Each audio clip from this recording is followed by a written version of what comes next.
what we need today more than anything else is to invest in beauty. Because beauty is harmony, which comes from chaos. But we invest in chaos. And why we invest in chaos? Because chaos is much more profitable than peace. That's why. So, you see around you, nothing is geared for beauty. From architecture to art to anything. Everything is destroyed. Yeah.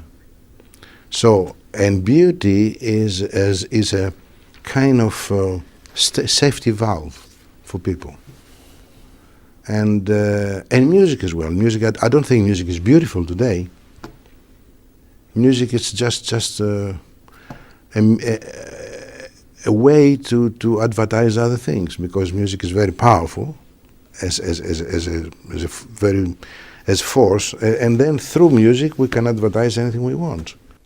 You know, I wonder, you've lived through the 60s. I've lived through the 60s, and you know, we saw that period and all of the upheaval that came out of that period. And there was a lot of music that came out of that period. Some of it was you would probably say was pretty good.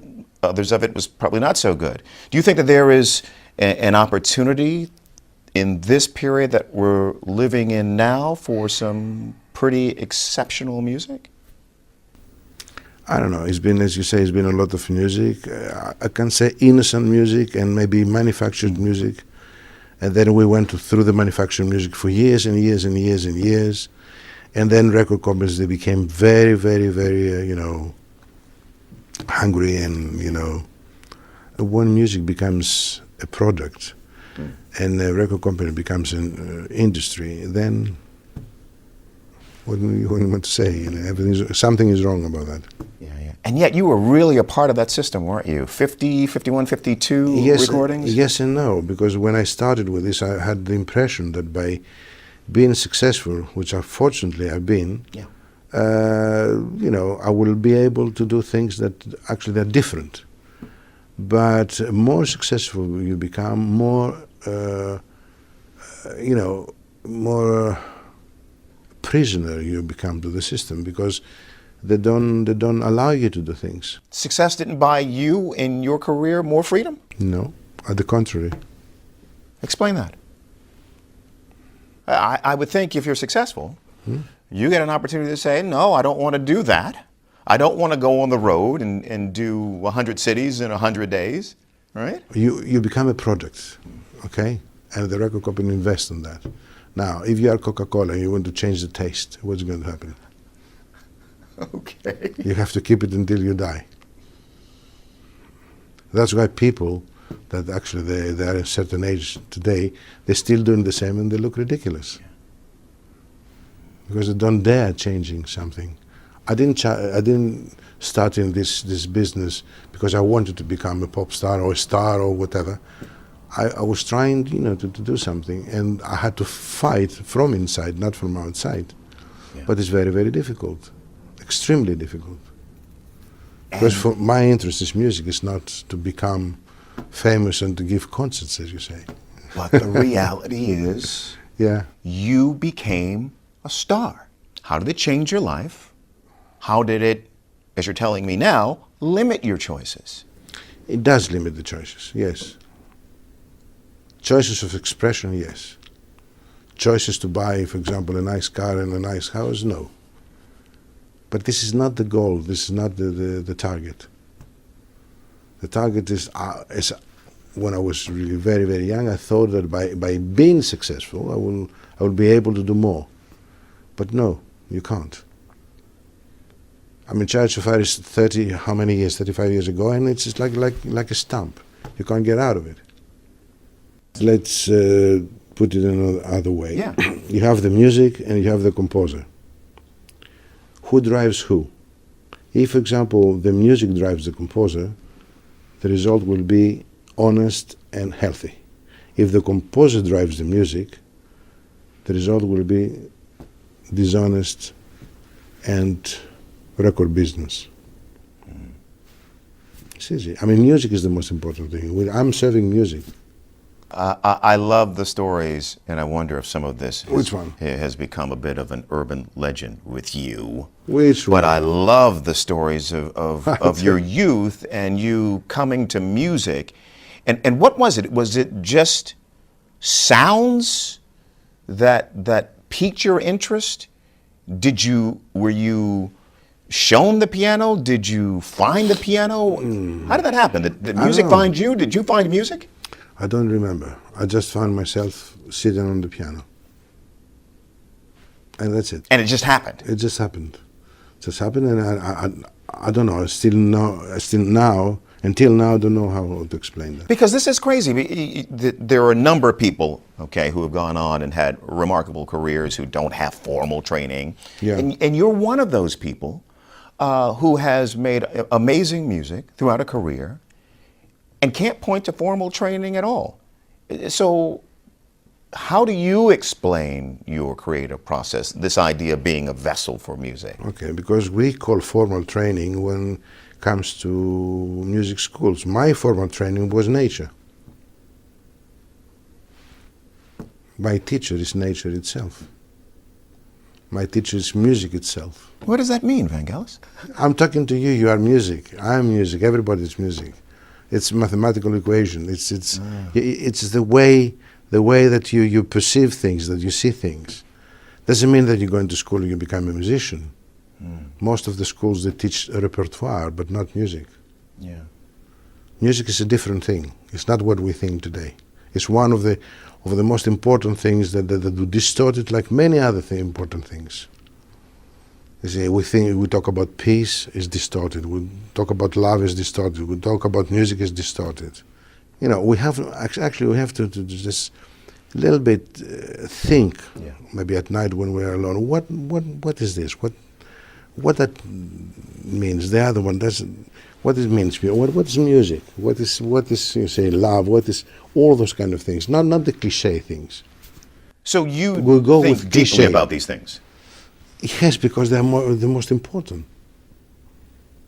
Have you come to any conclusions about music, about love? Yes, of course. But I told you. I mean, you asked me what is the formal training. I told you it's nature. So, in order to say that, the conclusion is that nature music is exactly the same thing. The universe is music. I mean, each one of us is a galaxy. You are a galaxy, I'm another galaxy. You know what I mean? And if you go to microcosm and you go with a telescope, it's exactly the same thing. Exactly the same thing. So music is not, to pick up a guitar and go and make, as we say, gigs, right? And to be successful. And also another thing that drives me crazy is the obligation to be successful.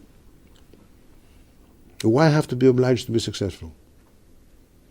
Why have to be obliged Because you have to feed a system. Now you're talking. Why? So you are, if you know those kind of things. You're bringing me around to your point of view. Why you make me say that? Yes. You know. This amazing night, the opening of the amphitheater, the Katara Amphitheater here in Doha. First of all, the invitation and why you agreed to come. So I decided that because, it's very rare to see a country that appears to be interested for education, art, science, whatever, culture and all that. And then for me, this is the key against the crisis today. Because we're talking about crisis all the time, which is a result. And the banking crisis is not so important as the culture crisis. So when you deal with culture and you deal with all these other things, then I think you can manage the rest easier. So, I wanted to support this, and also, I was very, very impressed that they built this theater, this Greek-style theater, which to me, it's maybe, I prefer it from these rectangular theaters, and I think it's more alive. It's like a loudspeaker, actually. And to be able to see a theater today like that, new one, it gives hope, because, I mean, in my country we have many theaters like that, but this comes from ancient times. But even in my country we don't build theaters like this, because now the fashion is to build all those, amazing, places that you don't feel special when you get in. You don't feel that you're going to see something special, that's worth the trouble to go there. My understanding is once you came on board, some of your friends and colleagues came on board as well. We had a very good team, Angela, Roberto, Jeremy, Ivan Kassar, it was very good. You were working with Hugh Hudson again. Oh yes, that was a great pleasure, because we work after, since Charge of Fire we never worked together, and he's responsible about the whole filming and the making of and all that, and we've been together. It was really great pleasure. What motivates you these days? Clearly, the project in Qatar was something that motivated you. You created original music for the performance. What is it that motivates you these days to create music? What happens? What's that creative spark these days? Every day I create music. I didn't create music only for Qatar, this period. But the reason that I did that for Qatar is because of this approach. Because for the first time I see a country that shows interest to something which I think the people needs more than anything else today. Because all the rest and all this misery comes because we don't have what I called before beauty, the quality of life. And quality of life is not money. Quality of life is something else. Like, for example, civilization is not technology. I'm not against technology, of course. But can you imagine high technology without civilized people? How dangerous it can be? So I think the moment that Qatar is trying to do something like that, I have to support this, because this is a part of my beliefs. Yeah. And that's why, what I can say, although maybe it will never happen, I don't know, I hope that it's going to happen. But in order to happen, we have to help. Yeah. Each one of us. Do you have a need at this point to produce more records? Do you have a need? No.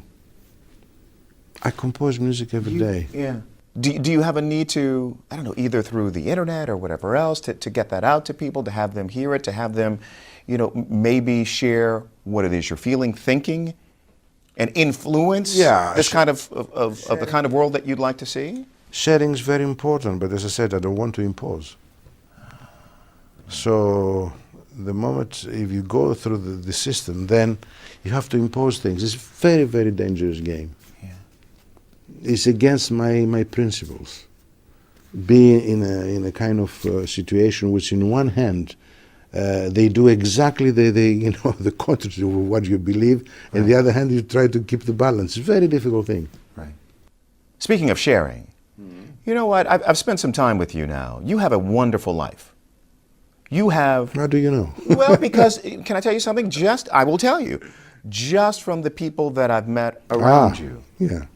They would lead me, by extension, to believe that you've got this wonderful life. I wonder why you don't share more of that. I mean, you don't play the Facebook, the Twitter. You really don't share much of what I think is a pretty wonderful life of friends, of love, achievements. Because I think I don't want to flood people with myself. There are enough problems, enough things, and they have maybe other people they love doing this. I just prefer to stay, low key and do my work and compose. And whoever wants to listen to the music, it's okay. And if I can help in any way, like I tried in my own way to do it now, after this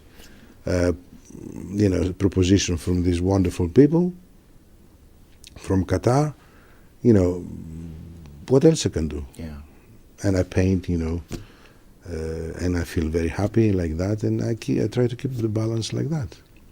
If I asked you to share with me sort of the best moments of your composing career, Yeah. What would you point to? And I'm thinking, I would think the films. Maybe you wouldn't. I would think maybe Blade Runner, maybe Alexander. But what would you point to as being moments when you feel as though, wow, you really got it right? You're talking about film music. Yeah. Right. I'm thinking film music. Well, Blade Runner was very important because, again, it was very prophetic. And if I did it, it's because I felt it. I felt that we're going that way. And look around you, even in Doha. The buildings. You can see Blade Runner in Doha, right?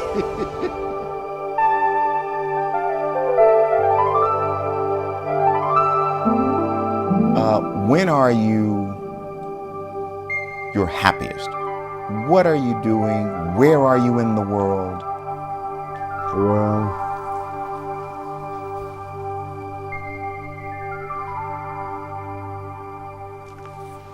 Well, I use this Oscar Wilde quote to say, it's not such a thing as happiness, only moments of happiness.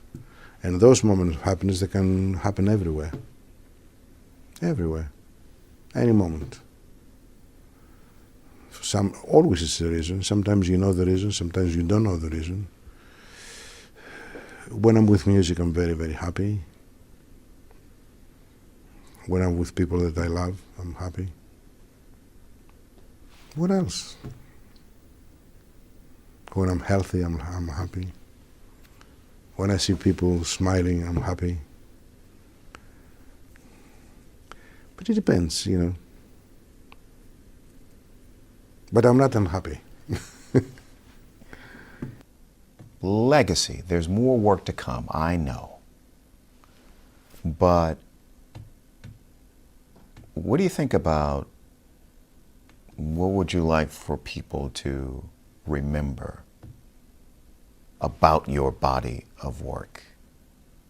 The takeaway from your body of work? I think I leave that to the people, what they prefer. But it's another thing that comes out of this question is that the work that they know is a very small percentage of what I compose. Because people, they know things from the record companies, from the start, and they know from the film music, but it's a lot of music which is symphonic music, it's different music, which actually they don't know because they've never been released. So I don't actually, I don't like to say to people what to prefer, but whatever they prefer, they will keep. Maybe they won't keep anything. Who knows? I don't know. Oh, they'll keep plenty. Oh, they'll keep Vangelis. No, Vangelis. They'll keep plenty. How do you know? They will. As long, my wish is the music itself to become really, maybe to be treated with more respect. That's all I would like from people. For myself, I don't ask anything. Thank you for your time. It's been a pleasure.